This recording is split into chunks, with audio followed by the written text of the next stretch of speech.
Om Shanti. 1 August 2021 प्रातः मुरली अव्यक्त बापदादा revise मुरली 24/2/88 मधुबन। बरदातार थेके प्राप्त हवा बरदानगुलिके बुद्धिते निये आसार विधि। आज बापदादा तार आत्मिक चातक बाच्चादेरके देखछेन। प्रतिटी बाच्चा बाबार थेके शोनार, बाबार साथे मिलनेर और साथे साथे बाबार समान हवार चातक।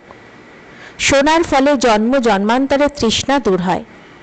ज्ञान अमृत पिपासु आत्मादेरके तृप्त आत्मा बानिये देय। शुनते शुनते आत्माराओ बाबार सम ज्ञान स्वरूप हये जाय। अथवा एओ बला जाय ज्ञान मुरली शुनते शुनते निजेओ मुरलीधर बाच्चा हये ओठे। रूहानी मिलने मिलित हये बाबार स्नेहे समाहित हये जाय। मिलित हये लाभलीन मग्न स्थितिर हये जाय। मिलित हये एक बाबा द्वितीय केउ नय एई अनुभूतिते समाहित हये थाके। मिलित हये निर्विघ्न सदा बाबार संगे रंगे लाल हये जाय। जखन एमन समाहित हये थाका बा स्नेहे लाभलीन हये जाय तखन कि आशा थाके बाबा सम हওয়ার। बाबार प्रतिटी कदमे कदम राखा अर्थात बाबार समान हवा। जेमन बाबा सदा सर्वशक्तिमान स्वरूप एमन बाच्चाराओ सदा मास्टार सर्वशक्तिमानेर स्वरूप हये जाय। जेटा हलो बाबार स्वरूप सदा शक्तिशाली सदा लाइट एमन समान हये जाय। समान हওয়ার विशेष विषयगुलिके तोमरा जानो ताई ना? कोन कोन विषये बाबार समान होते हबे तोमरा तैरी हच्छो एबं हच्छो। जेमन बाबार नाम बाच्चादेरो सेई एकई नाम विश्व कल्याणकारी। এই নামই তো তোমাদের সকলের, তাই না? যেটা বাবার রূপ সেটাই বাচ্চাদের রূপ। যা বাবার গুণ বাচ্চাদেরও সেই একই গুণ। বাবার প্রতিটি গুণকে যারা ধারণ করে তারাই বাবার সমান হয়। যেটা বাবার কার্য সেটাই বাচ্চাদের কার্য। সব বিষয়ে বাবার সমান হতে হবে। লক্ষ্য তো সবার সেটাই, তাই না? কেবল সম্মুখে থাকা নয় বরং সমান হয়ে ওঠা। একেই বলা হয় ফলো ফাদার করা। সুতরাং নিজেকে চেক করো যে সব বিষয়ে কতদূর বাবার সমান হয়েছ। সমান হওয়ার বরদান বাবা প্রথম থেকেই বাচ্চাদেরকে দিয়েছেন। আদি সময়ের বরদান সকল শক্তিতে সম্পন্ন হও। লৌকিক জীবনে বাবা কিংবা গুরু বরদান দেন ধনবান ভব, পুত্রবান ভব, দীর্ঘায়ু হও বা সুখী হও। বাপদাদা কি বরদান দিয়েছেন? সদা জ্ঞান ধন শক্তিগুলির ধনে সম্পন্ন ভব। এটাই হলো ব্রাহ্মণ জীবনের সম্পদ। যখন থেকে তোমরা ব্রাহ্মণ জন্ম নিয়েছ তখন থেকে সঙ্গম যুগে স্থাপনার কার্যে শেষ পর্যন্ত বাঁচা অর্থাৎ দীর্ঘায়ু ভব। মাঝে যদি ব্রাহ্মণ জীবন থেকে বেরিয়ে পুরনো সংস্কারগুলি বা পুরনো সংসারে চলে যায় তবে তাকে বলা হয় জন্ম নিয়েছে কিন্তু ক্ষণজন্মা অর্থাৎ ব্রাহ্মণ জীবন থেকে মৃত হয়ে গেলে। কেউ কেউ এমনও হয় যে কোমায় চলে যায়, থেকেও না থাকারই সমান, এবং কখনো কখনো যদি জেগেও ওঠে কিন্তু সেই বেঁচে ওঠা মরণেরই সমান। অতএব দীর্ঘায়ু ভব অর্থাৎ সদা আদি থেকে অন্ত পর্যন্ত ব্রাহ্মণ জীবন বা শ্রেষ্ঠ দিব্য জীবনের সর্বপ্রাপ্তিগুলির মধ্যে বেঁচে থাকা। দীর্ঘ আয়ুর সাথে সাথে নিরোগী ভব বরদান আবশ্যক। আয়ু দীর্ঘ অথচ মায়ার ব্যাধি বারে বারে দুর্বল বানিয়ে দেয়, তবে সেই বেঁচে থাকা কোনো বেঁচে থাকা নয়। সুতরাং দীর্ঘায়ু ভবর সাথে সদা স্বাস্থ্যবান থাকা অর্থাৎ নির্বিঘ্ন থাকা। বারবার বিভ্রান্তিতে বা হতাশা স্থিতির শয্যায় শয্যাশায়ী হয়ে যাওয়া। অসুস্থ হলে তো শয্যাশায়ী হতে হয়। ছোট ছোট ঝামেলাকে তো তোমরা চলতে ফিরতে মিটিয়ে ফেলতে পারো, কিন্তু যখন কোনো বড় সমস্যা এসে যায়, ঝামেলা বা বিভ্রান্তিতে এসে যায়, হতাশাগ্রস্ত হয়ে পড়ে, তাহলে তখন মনের অবস্থা কি দাঁড়াবে? যেমন শরীর যখন শয্যাশায়ী হয়ে যায় তখন বিছানা থেকে উঠতে, হাঁটাচলা করতে বা খাবার দাবার ইচ্ছা হয় না। ঠিক সেই রকমই এখনো যোগে বসলেও বসার ইচ্ছে হবে না, মুরলি শুনলে শোনার ইচ্ছা থাকবে না, সেবাও মন থেকে করবে না, দেখানোর জন্য কিংবা ভয়ে করবে, চক্ষু লজ্জার কারণে করবে। একে সদা সুস্বাস্থ্যবান জীবন বলা যাবে না। তো দীর্ঘ আয়ু ভব অর্থাৎ নিরোগী ভব একেই বলা হয়ে থাকে।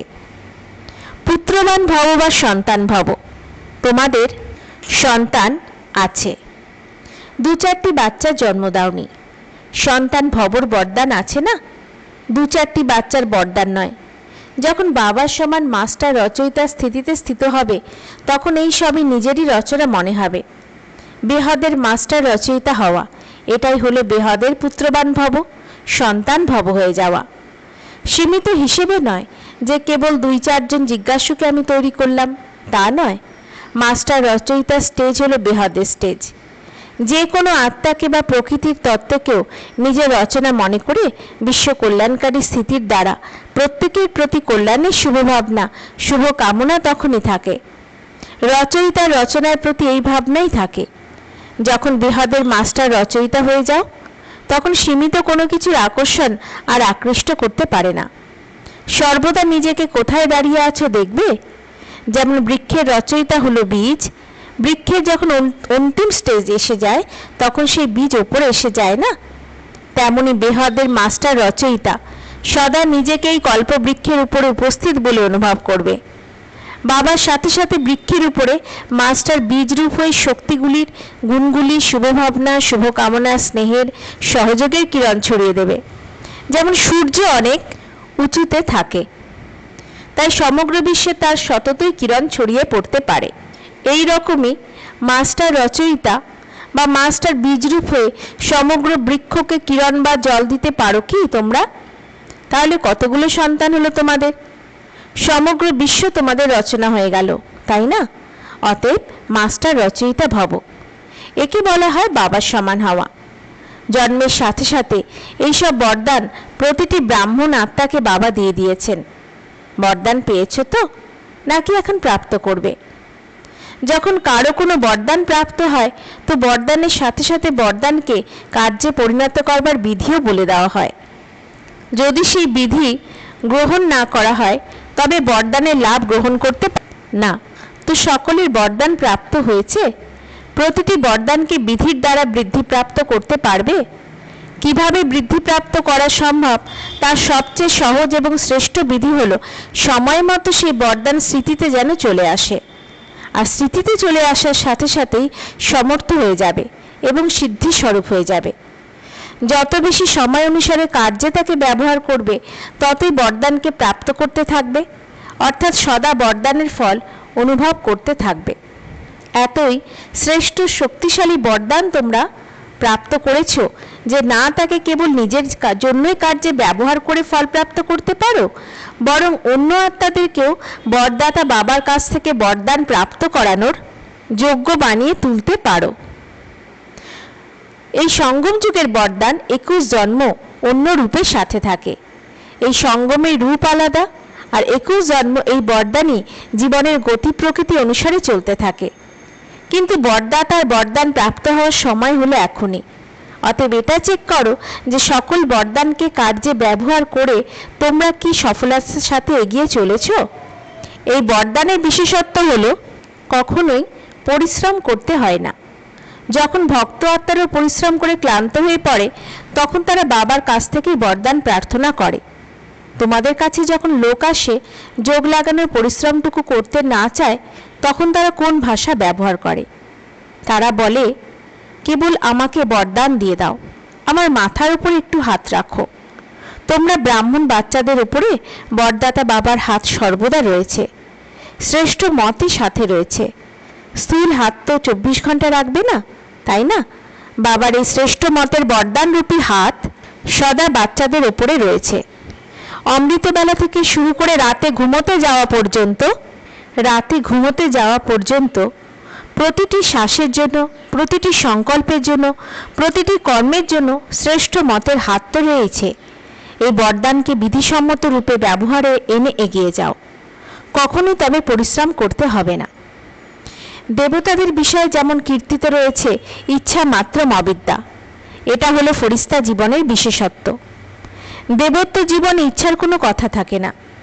ব্রাহ্মণ জীবন থেকে ফরিস্তা জীবন হয়ে যায়, অর্থাৎ কর্মাতীত স্থিতি প্রাপ্ত হয়ে যায়। কোনো প্রকারের শুদ্ধ কর্ম বা ব্যর্থ কর্ম বা বিকর্ম অথবা পূর্বকৃত কর্ম, কোনো প্রকারেরই কর্মের বন্ধনে আবদ্ধ হয়ে কর্ম করাকে কখনোই কর্মাতীত অবস্থা বলা যাবে না। একটি কর্মের সম্বন্ধ, একটি বন্ধন, অতএব যে কথাটি কীর্তিত আছে যে সীমিত পরিসরের ইচ্ছা মাত্র অবিদ্যা, এরকম ফরিস্তা জীবন বা ব্রাহ্মণ জীবন অর্থাৎ কঠিন শব্দটির বিষয় অবিদ্যা, মাথার উপরে বোঝা এই বিষয় অবিদ্যা, জানাই নেই যে সেটা কি। অতএব বরদানী আত্মা অর্থাৎ জীবন খুব কঠিন এইরূপ অনুভব করার থেকেই অবিদ্যা, একেই বলা হয় বরদানী আত্মা। তাই বাবার সমান হওয়া অর্থাৎ সদা বরদাতার থেকে প্রাপ্ত হওয়া বরদানগুলির দ্বারা পালিত হওয়া, সদা নিশ্চিত বিজয় অনুভব করা। অনেক বাচ্চারাই খুব ভালো পুরুষার্থ করছে, কিন্তু পুরুষার্থকে বোঝা অনুভব হওয়া এটা যথার্থ পুরুষার্থ নয়। অ্যাটেনশন রাখা এটাই হলো ব্রাহ্মণ জীবনের বিধি, একেও যথার্থ অ্যাটেনশন বলা যাবে না। যেমন জীবনে স্থূল নলেজ থাকে যে এই জিনিসটা ভালো, এই কথাটা বলতে হবে, এটা করা উচিত নয়। তাই নলেজের আধারে যে নলেজফুল হবে তার নিদর্শন হলো তার জন্য ন্যাচারাল অ্যাটেনশন থাকে যে এটা খাওয়া উচিত, ওটা খাওয়া উচিত নয়, এটা করা উচিত, এটা করা উচিত নয়। প্রতিটি পদক্ষেপে টেনশন থাকে না যে এটা করবো কি করবো না, এটা খাবো কি খাবো না, এইভাবে চলবো কি চলবো না। ন্যাচারাল নলেজের শক্তির দ্বারাই অ্যাটেনশন থাকে। কেননা নলেজের লাইট মাইট